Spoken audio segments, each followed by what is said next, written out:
Jake Stuart with the National Sports Media Association. Today, I'm joined by a Pennsylvania legend, three-time Sportscaster of the Year for the state of Pennsylvania, Marc Zumoff. Marc, thank you so much for your time, and thank you for being here. I don't know about the legend part. That guy will be along any minute, though. Well, Marc, you spent 39 years as the sportscaster, sports commentator, that is, voice of the 76ers. I want to ask you first, how did you stay so long with them? What was your recipe? What was your secret? That's a really good question, and one that probably might take 39 years to answer. But I'll tell you what, in a nutshell, you certainly have to have a certain amount of talent, but some of that is God-given, of course, some of that you can develop. But I think the main attributes I had were just working hard and understanding that there's nothing that ever should be taken for granted. And the other thing is, I think, and this is a really good thing for young broadcasters to remember, is people skills. It's a very simple thing, the golden rule, not letting your ego get in the way, that sort of thing. I'd like to think that helped me to survive, if indeed thrive, for 39 years as well. Well, this is your third award from the National Sports Media Association. Marc, what does it mean to you to be honored and recognized by your peers? This time around, I was really surprised because I retired last June and thought I was disconnected from the business entirely. I guess I'm fortunate that my colleagues thought enough of me to sort of give me one last hurrah. And so I'm delighted to be honored. I think the organization is great, and I'm really looking forward to rubbing elbows once again with the 49 other winners and some of my other colleagues. Well, we're excited to have you in Winston. I want to ask you, Marc, what made you want to be a sports commentator way back when, about 40 years ago from now? There's a story that I tell where back in the day, they had disc jockeys who were stars on AM radio. They had a format called Top 40.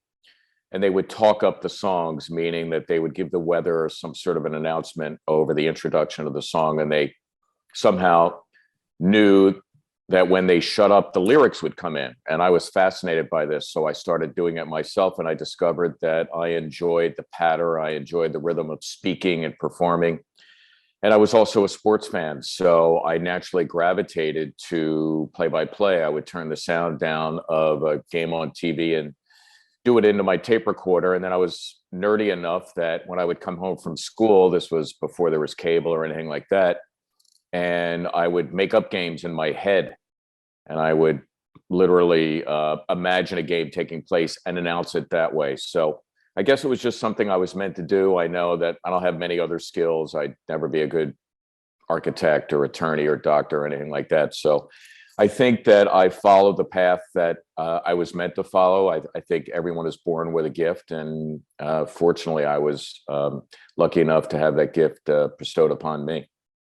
Well, you've been around, guys everywhere from Embiid to Iverson, obviously some crazy big moments with the Sixers. In your time, your famous call, the yes call. I want to know, Marc, can you maybe pick a couple moments and just tell our listeners about some games that stand out to you? I always say my favorite game was in May of 1999. This was the lockout shortened season. We weren't even sure we would have a season. We only played 50 games, so it was literally almost like a college basketball season to determine playoff positioning. The Sixers that year were up and coming. They had made the playoffs in 8 years. They were a 6 seed. Orlando was a 3 seed. Somehow they managed to split 2 games in Orlando, and they came back to Philadelphia for the first Sixers playoff game in their relatively new building in 8 years. And wow. I just remember, and I would swear to this day, when the fans first arrived, they never sat down, and they didn't sit down throughout the game as well. It just felt like that. I remember Matt Geiger nearly having a fight with the late Orlando coach, Chuck Daly. And Iverson, to this day, in that game, had a record, an NBA record that still stands for a playoff game, 10 steals. So the place went nuts. The Sixers won. They would eventually go and upset the Magic in that series. And for me, for some reason, that has always stood out as my most favorite game that I've ever done out of 2000 some. Wow, what a special moment and a special game. I wanted to ask you, who were some of the sportscasters that you looked up to growing up, and maybe some of the ones that you emulate and look up to now? Well, right now I'm a big Al Michaels fan. Always have been, always will be. I just think as it relates to TV play-by-play, he has perfected it, or as close as a human being can get to perfecting anything. I won't say that my Mount Rushmore is really sexy. There was a gentleman by the name of Bill Bransom who was a big star in Philadelphia radio, and I was an intern for him. He made a great impression. Gene Hart, who was the original voice of the Flyers, and they were an expansion team in the mid-'60s. Bill Campbell, who's a Philly legend, did Eagles and Sixers and Phillies baseball. And the last is someone who's been honored by NSMA and is now retired and is, I think, the greatest voice of his generation for his sport, and that would be Mike Emmerich. Yeah, Mike Doc Emmerich, one of the best in the business for Yeah. sure. I wanted to ask you, Mark, what effect, if at all, I know it was towards the end of your career, but what effect, if at all, did COVID have on your broadcasting endeavors? There was a lot of unwanted time off, and not sure if I was going to get laid off or anything like that. Fortunately, NBC Sports Philadelphia, the Sixers, they were very kind to me. I supplied other content. And then finally, in July, when they were going to play in the bubble, they put us in the hockey press boxes. We each had our own individual press box at Wells Fargo Center.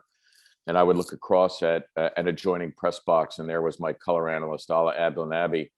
And I just remember how stark it was that, there were very strict protocols and mask wearing until you went on the air, and, maintaining your distance from everyone else, and just the antiseptic nature of the bubble, no fans or anything like that. It was a very strange time, one that I hope never to have to repeat again. Yeah, me as well. I know a lot of the sportscasters we've talked to have talked about just how much flexibility they had to have and really pull out some other skills necessary to just survive in this industry. Well, the last thing I wanted to ask you, and thank you again for coming and for your time, is what advice do you have for younger sportscasters, guys like myself, gals, listening to this that want to get into the industry? So I'll work backwards and say talent, as I'd mentioned earlier, people skills, networking, of course, is something that people have always talked about, especially for a very competitive industry such as ours. But with all those things said, I think the base of your foundation needs to be an individual belief in oneself. You have to believe that you can do what it is that you're setting out to do, because the industry is very competitive. There's going to be a lot of rejection. There will be a lot of politics. You'll have one chance to get a plum job, and you'll be aced out by somebody's friend or relative or someone who you just don't think is as good as you. And you need to be able to withstand that and come back and come out for the next round, if you could borrow the boxing phrase. So I think if you believe in yourself and you are willing to deal with all the negativity that can possibly come with trying to get a job in a great industry like this, then I think ultimately you'll be fine.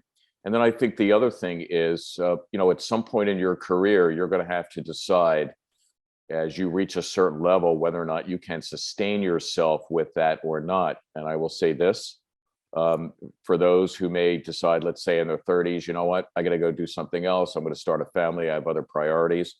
There's no shame in walking away and saying that you gave it your best, you gave it your all. You had, I don't know, 8 or 10 years in the business, but it was time to move in another direction.